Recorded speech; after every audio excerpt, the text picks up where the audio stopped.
offense at jokes is a reasonably recent phenomenon, and it has polarized the world into two.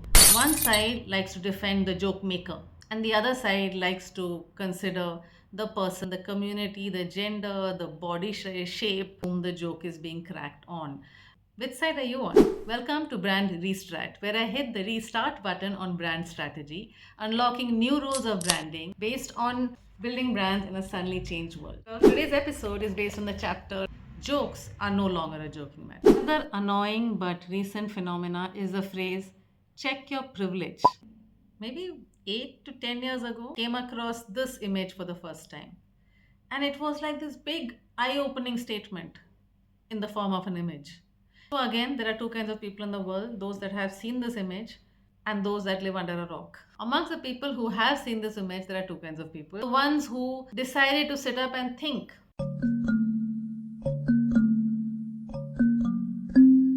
and consider their privilege in the way they live their lives, forget in the way they crack jokes. And the other that secretly loves the fact that they have some privilege, don't want anything to change. It's not rocket science to realize that people who don't want things to change are the people who are benefiting from the current system. And that benefit is not just that, okay, I can joke unthinkingly. There are other benefits. It is okay to think twice before you speak. Now, you have to think even when you joke. If you are interested in being a new age brand catering to a new age mindset, we need to understand why and how to think about the jokes we crack. It is useful to have a conversation on humor because that seems to be the most popular, most working medium. Humor is very important to this audience. My previous episode, I referred to Ganji Chudel as a phenomenon, translates as the bald witch. I went through many of their videos and I found that despite sheer amount of comedy there, none of them are problematic. And do let me know if I am missing something. The point is it's important to think about humor. And in that context, I want to talk about the idea of punching up, down, or at yourself.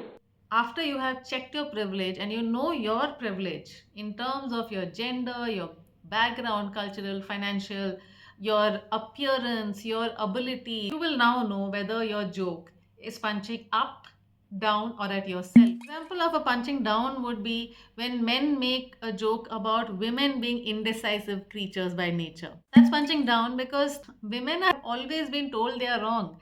They're always told to stay still, to not try things, to not take things into their hands, to depend on other people. They have to fight for any little thing that they do on their own because women are not expected to be confident, take charge people. The cost of every decision on a woman is far higher than that on men.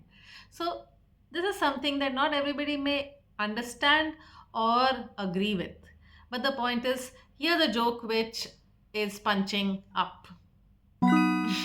And hey, don't shoot me, I'm just the messenger. All this conversation is being catalyzed by social media. Whether you choose to be on social media or not, a lot of the conversations, narratives, and social structures, I think, going forward are being shaped by conversations happening on social media.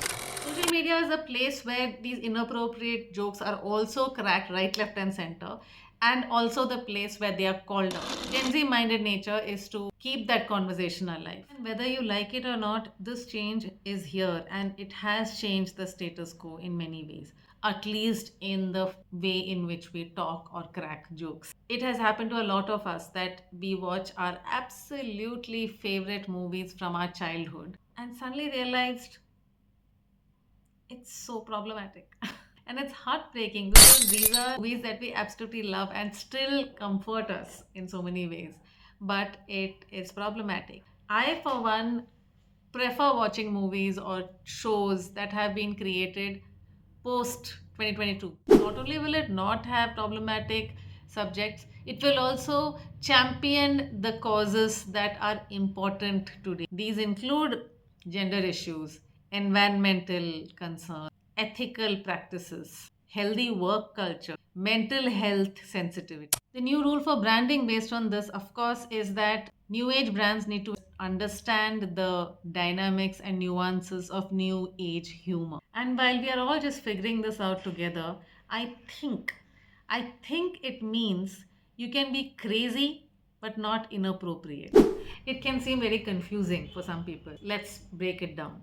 So, we do know that there are about 4 or 5 key issues that are particularly important in today's zeitgeist, thinking of the times: gender issues, caste and race, environmental issues, mental health issues, sexuality.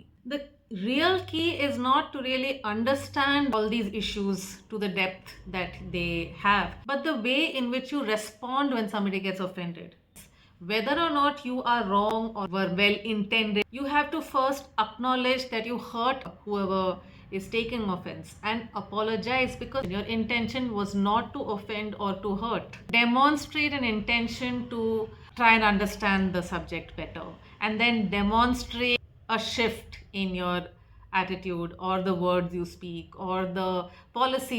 And if all this is still too confusing and too complicated, but you're handling a new age brand and you want to appeal to the new age audience, I would recommend hiring a humor specialist or ensuring that the person who is on the front lines when it comes to communications with your social media channels and pages should be someone who is acclimatized, who's oriented. Whether brands are doing it intuitively or consciously, mindfully, intentionally, the point is that it has become a mark of new age brands to take their jokes seriously.